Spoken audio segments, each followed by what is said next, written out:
मुळे ultra mega project आणि अँकर युनिटच्या माध्यमातून डिफेन्स क्षेत्रात म्हणजे संरक्षण क्षेत्रामध्ये जे काही मॅन्युफॅक्चरिंग केलं जातं तो विषय आपल्या धाराशिवमध्ये आणण्याचं साधारणतः ठरलं आहे।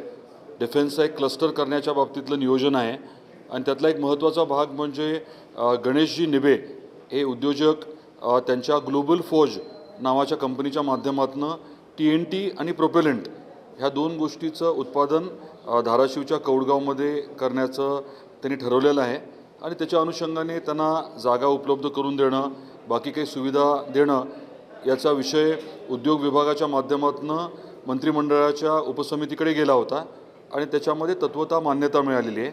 येणाऱ्या काळामध्ये त्यांना जागा उपलब्ध करून दिली जाईल आणि TNT आणि इतर काही ॲम्युनिशन्स आणि प्रोपेलंट बनवण्याचा उद्योग जो आहे तो इथे करण्याचं त्यांचं नियोजित आहे। साधारण 2-1 हजार कोटीची गुंतवणूक, 2000 इंजिनियर्सना रोजगाराची संधी आणि अधिकचे 1000 इथे लोकांना काम उपलब्ध होणार आहे। त्यांनी अजून एक महत्त्वाचा निर्णय घेतला आहे।